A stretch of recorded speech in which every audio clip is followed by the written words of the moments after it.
Sementara itu, militer Amerika Serikat melancarkan serangan ketiga kalinya dalam pekan ini sebagai tanggapan atas serangan terhadap sebuah kapal yang melewati Selat Hormuz. Komando Pusat Amerika Serikat atau CENTCOM menyatakan pasukan Korps Garda Revolusi Islam Iran atau IRGC secara terang-terangan menyerang sebuah kapal kontainer berbendera Siprus yang melintasi Selat Hormuz yang menyebabkan satu anggota kru hilang. Serangan ini berlangsung tak lama setelah IRGC mengumumkan penutupan Selat Hormuz sampai pemberitahuan lebih lanjut.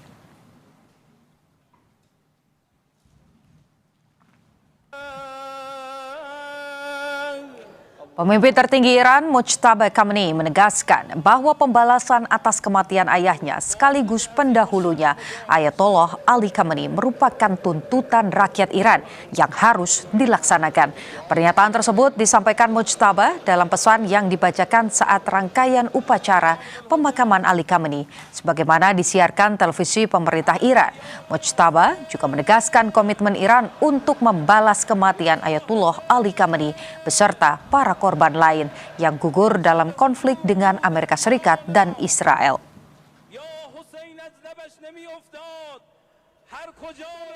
عهد می‌بندیم که انتقام خون پاک شما و همه شهیدان این دو جنگ را از قاتلین جنایتکار و بی‌آبرو بگیریم. این انتقام خواست ملت ماست و به طور حتمی باید صورت بگیرد. این جنایتکاران که فهرستی از صدر تا ذیلشان موجود است، آرزوی مرگی آرام و در بستر را با خود به گور خواهند برد.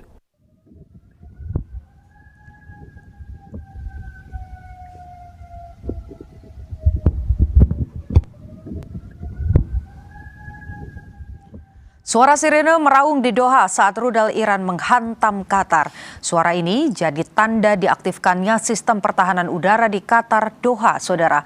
Serangan ini jadi serangan lanjutan setelah sebelumnya serangan udara Iran juga menghantam pangkalan militer Amerika Serikat di Yordania. Amerika Serikat dan Iran terus meluncurkan serangan saling balas usai Ali Khamenei dimakamkan. Pemimpin tertinggi Iran, Mojtaba Khamenei, yang tidak hadir dalam pemakaman ayahnya Ali Khamenei muncul melalui pesan penegasan pembalasan ke Amerika Serikat. Dan lebih lengkap soal eskalasi perang Iran dengan Amerika Serikat, kita bahas bersama Guru Besar Keamanan Internasional UKI, Angel Damayanti. Selamat sore, Mbak Angel, terima kasih sudah bergabung dengan Kompas Petang. Kita tahu eskalasinya beberapa hari ini, di pekan ini justru eskalasinya meningkat. Anda melihat ini seperti apa? Ada serangan dari Amerika Serikat, ada pesan yang kuat baik itu dari kubu Amerika Serikat ataupun juga dari kubu Iran? Iya, selamat sore Mbak Putu.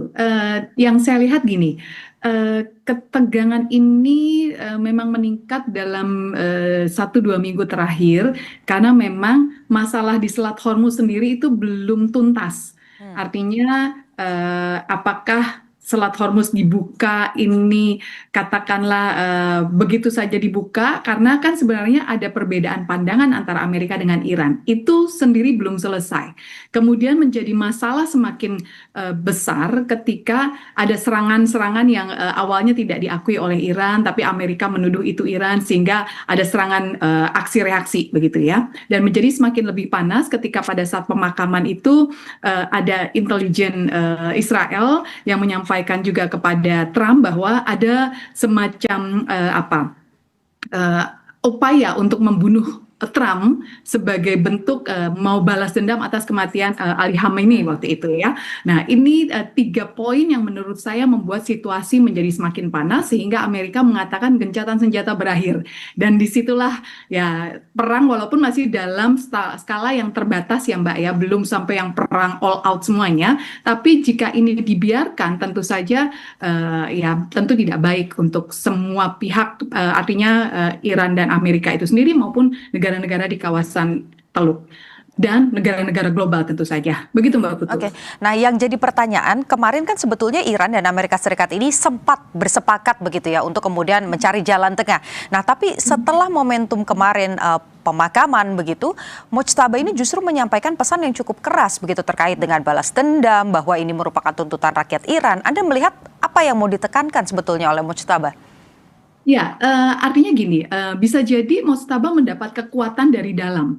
Setelah sebelumnya mungkin di dalam Iran sendiri kan masih ada beberapa fraksi ya Mbak ya. Ada fraksi yang memang cukup keras, garis keras.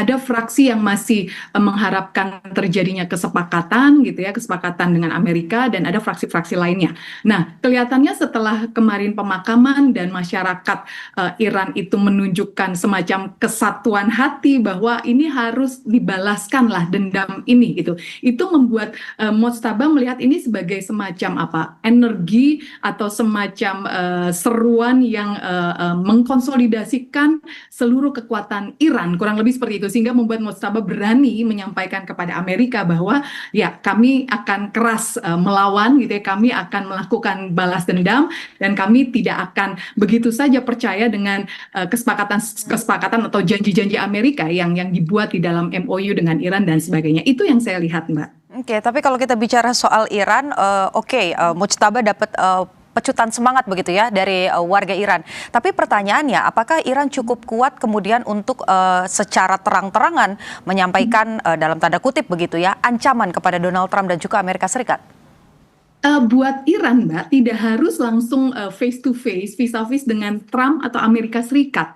Buat Iran cukup misalnya dia menggunakan Selat Hormuz sebagai alat tekan atau alat tawar, itu yang pertama. Kemudian yang kedua, menyerang negara-negara teluk yang punya fasilitas Amerika Serikat, artinya menjadi pangkalan militernya Amerika atau ada hubungan baik dengan Amerika. Dan yang ketiga, cukup memperpanjang saja atau cukup bertahan dalam konflik ini sehingga durasi ini menjadi semakin lebih lama yang membuat katakanlah banyak pihak atau masyarakat internasional kemudian akan menganggap Amerika atau negara-negara di Teluk ini punya kesalahan tanda kutip ya karena ada krisis kemanusiaan di sana atau krisis ekonomi di sana. Nah, itu yang dilakukan oleh Iran yang saya lihat, Mbak. Oke, jadi serangannya bukan hanya soal senjata tapi juga dari sektor ekonomi. Nah, pertanyaannya kemarin sudah disampaikan bahwa memang ada pecutan, ada tuntutan dari masyarakat Iran begitu untuk membalas dendam. Di satu sisi, Donald Trump ini mengklaim mendapatkan ancaman pembunuhan. Anda melihat bahwa pernyataan Trump ini memang betul begitu? Bahwa ada ancaman pembunuhan terkait dirinya dan juga pejabat-pejabat di Amerika Serikat atau di Washington?